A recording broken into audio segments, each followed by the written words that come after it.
It is now shortly after 5 p.m. on Saturday, August 9th, 2025. I'm actually cleaning my place because it is dusty and dirty, and there are rodents running through here, and they shred paper and tissues that they happen to come across, and then the shreddings end up all over the floor. This needs to be swept up every day or every couple of days, and for me, it's been more than a couple of days since I last swept this place. This is very necessary. The dust is toxic. It also carries mites in it because the rodents have mites on their fur.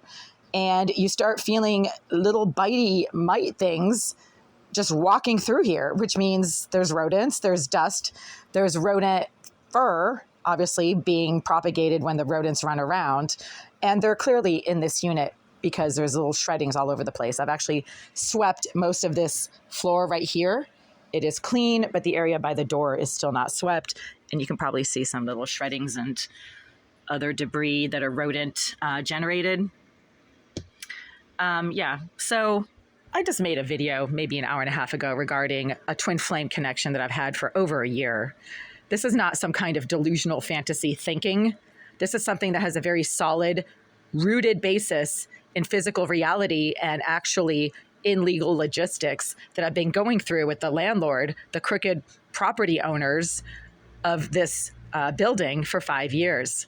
I have extensively researched this twin flame connection, meaning the person who is at the other end of the connection physically exists and is physically and logistically connected to what has been going on between myself and the Greenville group on a legal basis for over 5 years. This is not a delusion. This is not a psychosis. This is not a schizophrenic side effect.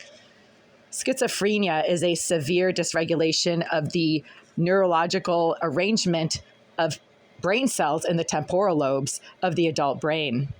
It is a genetic phenomenon that can be tested for, and that becomes very evident in the teenage years. My teenage years were quite successful, and I aced most of my classes, got a fairly decent score on the SAT, and was admitted to almost every college that I applied to, except for Harvard, Yale, and Brown. Oh no, and William and Mary. Well, I was waitlisted at William and Mary. Very sadly for me, I was waitlisted at William and Mary. I also did quite well in college, relatively speaking, and graduated within 4 years with a Bachelor of Science degree in biological sciences and pre-med concentration.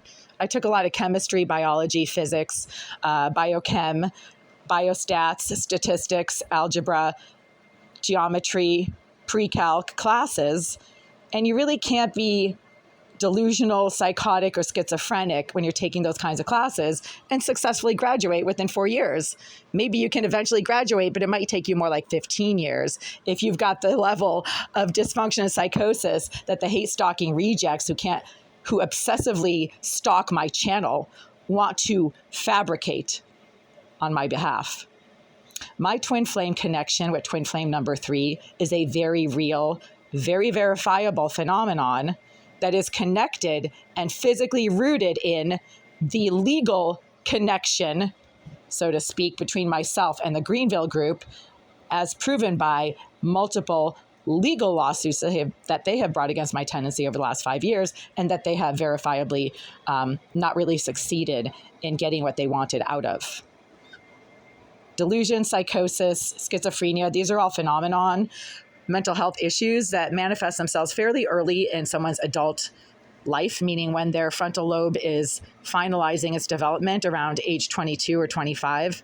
And because I was actually working as a master's level research scientist at Harvard Medical School when I was 22 and 25 years old, post-bachelor's level, and co-authored over half a dozen scientific studies when working at Harvard Medical School as a master's level research scientist, then, the whole schizophrenia, you're crazy and delusional, hate stalking commentary is immediately flushed down the toilet in the light of verifiable, hard scientific facts that can be proven by Googling my last name and publications such as European Journal of Cancer, Laboratory Investigation, American Journal of Pathology, Journal of Cancer Research, et cetera, et cetera. Not to mention the fact that I was admitted to a very hard to get into PhD program in clinical developmental psychology at Suffolk University in 2001 when I was still in my 20s. when my schizophrenia symptoms that don't exist and never have should have been, flamingly obvious to anybody who could have, had anything to do with me. Obviously, nothing was there because I am not schizophrenic and never have been and never will be. A twin flame connection is something that is very real. It is something that thousands and tens of thousands of people all over the world who are otherwise logical, sane, and functional and successful experience themselves. It is called a spiritual experience. There's a huge difference between a spiritual experience and a psychotic one. And I would know. I have the education and clinical experience to prove it, not to mention the scientific research background. So right now, my thought process, my reality, my actions, my directed objectives in terms of my physical environment are very firmly rooted in physical reality. I'm sweeping my floor. It's very dirty. It needs to be swept. I'm not lying on my bed fantasizing about twin flame number 3. He's married. I'm not going to do that. I really wouldn't do that to him. Divine connections come from A, the divine.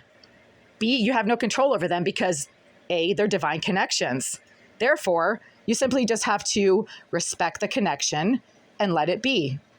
That's what I'm doing. The connection is there. It's been there for 14 months now, 15 months. And I have met every single twin flame, which is like 3 at this point, except for twin flame number 3. But he does physically have a very grounded, logically rooted connection to my situation right now, which is through the Greenville Group's legal actions against my tenancy over the last 5 years. And there have been 5 legal cases that I have managed to defend myself against. And if they keep trying that shit, I'm going to continue to manage to defend myself against them because they really don't have a case to speak of and they never have. The Greenville Group's fatal strategic mistake in taking repeated legal action against my tenancy was to not have a basis for them, right? Even the rental arrearage claims that they brought against me in this most recent case, physically and legally, were invalid because they are the ones who prevented me from paying rent for over a year while they had another baseless lawsuit in the court system against me, during which they